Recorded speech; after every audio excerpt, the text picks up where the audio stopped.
Welcome to stenojunction.com. My name is Ankit, currently working with Government of Rajasthan. This is gonna be 180 words per minute, starting in 3 seconds. 3, 2, 1, go.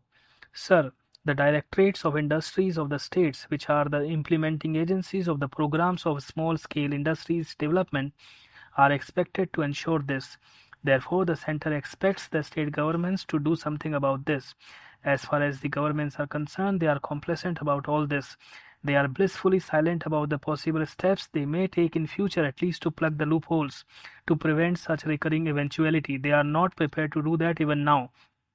They shift the responsibility or pass on the buck and say that state governments are responsible because the small scale sector is within their purview. That is one stock reply which is often given. So, sir, this is how the multinational companies, big monopoly houses, etc., have come to occupy a place of pivotal importance and accumulated the riches in a very speedy manner by cornering all the benefits legitimately due to small scale sector. Para. Now, sir, the other day discussion took place in this house about the amounts held in the Swiss banks, how this is happening. A study by the International Monetary Fund has confirmed that deposits in Swiss banks are to the extent of about rupees 1,300 crores, at least 15 to 20 times that money lies in the secret accounts of the Indians in the banks of Hong Kong, USA, and several other places. Sir, it is estimated that the total amount thus comes to about rupees 30,000 crores. This figure is again escalating at the rate of 15 to 20% per year. Last year, foreign trade was of the order of about rupees 3,000 crores. At least 10% of the cost goes towards secret accounts, which covers trade only. There are defense and other contracts also. Therefore, we can very well understand what will happen in that sector also. Instead of the money being made available for this country, it is being kept elsewhere in furtherance of their own interests. It is not available for any national purpose and developmental purpose. Honorable Sir, I want to make a passing reference to the big business entering into small scale sectors and cornering all the incentives, concessions, and exemptions due to small scale sectors. With a view to harness these benefits, large houses have started setting up their own units in the small scale sectors. Para. Prominent monopoly houses and FARA companies have done so and are still doing this. Some of the small-scale sector enterprises are owned by the multinational companies. Small-scale units are small because of the limited resources of the entrepreneur. The definition of the small-scale sector, which is so changed as to permit monopoly houses to enter into the small-scale sector. Therefore, what I urge that the minister should give a considered thought to the definition of the small-scale sector, which is giving every scope to the multinationals to enter into small-scale sector and corner all the benefits. The monopoly houses enter the small-scale sector, and several companies numbering 290 are in the small-scale sector because of the lacuna in the definition, which is deliberately retained. I use the word deliberately. I am sorry if I am wrong. I may be corrected. I will be too happy for that corrections. Large houses entering the small scale sector by virtue of their large resources, both technical and commercial, places the real small scale manufacturer at a definite disadvantage. He is eliminated. He is being annihilated. The big shark is eating the small fish. There is no turnover ceiling. There is no reference to the character of ownership. There is a constant upward revision of the investment ceiling. Para. I give a more glaring example of an electronic company, Western. For instance, it registered itself as a small-scale unit, but the amount it spends on publicity alone must be several times larger than the total investment of most of the small-scale units. I will give one more instance of companies which are subsidiaries to big houses. There is a big list available. The minister himself must be knowing it. The government of India says that small-scale undertakings which are subsidiaries or are owned or controlled by any other undertaking are not eligible for special concessions. Let the minister then identify those companies. The stock reply is, this is a matter within the purview of the state government. This information is not maintained by center. Let them not come forward with such reply. When I put a question, a reply came that the information was not maintained by the center. This was a reply. Is the government in the dark, or do they want us to be in the dark? In either case, it is not good for the country. Government have more than 50% equity. We have private companies where governments have more than 50% of equity, and their government has a definite and decisive say. Para. Sir, politics has always been defined as a system under which you determine who gets what, how much, and how. Politics is concerned with the distribution of assets, resources, and goods and services of the society. But politics in our country has been reduced to a game of competitive acquisition, and we politicians perhaps are very acquisitive animals.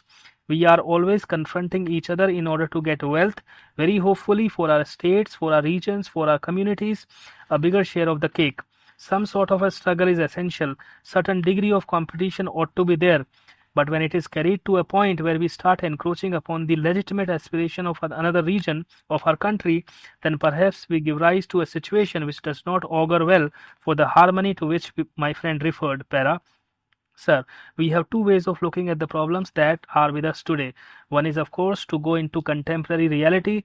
The other is to take a conceptual view, and that what I imagine the Commission has tried to do. What is ought to be, what is the pattern that we should proceed towards? Of course, the real test will always be how we can change from the contemporary reality to the ideal which we are harping on. But the tendency that we find today, whether it is the central government or the state governments, the overall tendency over the last 50 years has been that every political party in our country and every political leader has been speaking in terms of decentralization of power, keeping in view that surrender is the ultimate test.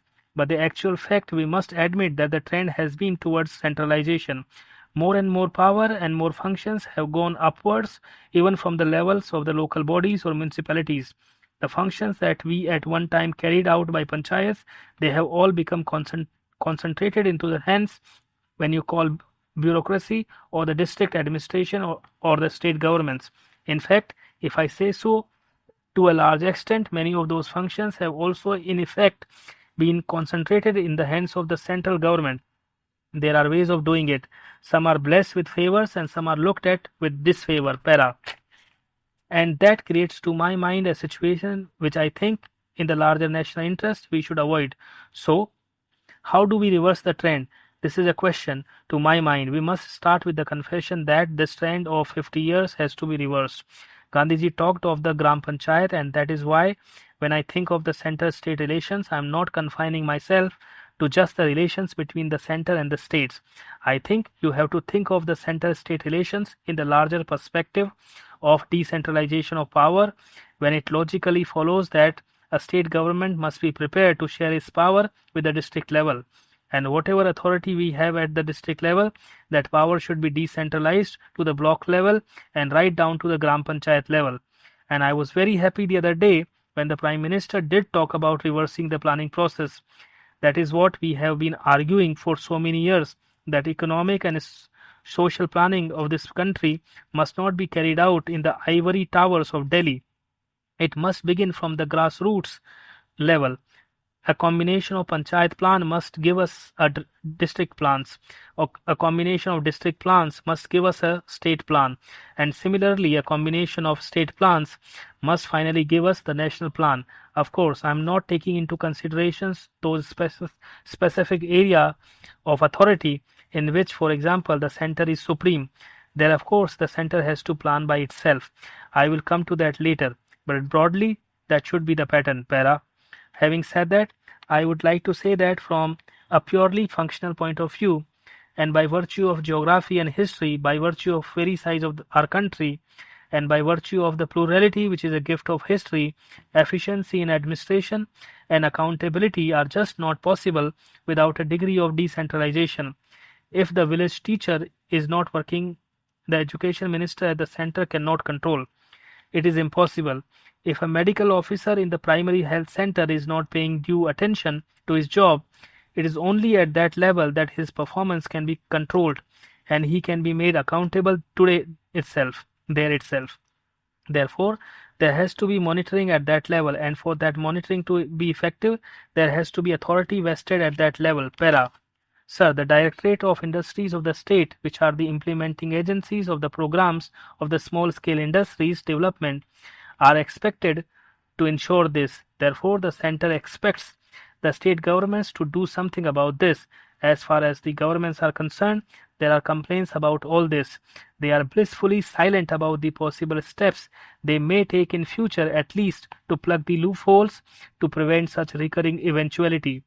They are not prepared to do that even now. They shift the responsibility or pass on the buck and say that state governments are responsible because the small scale sector is within their purview.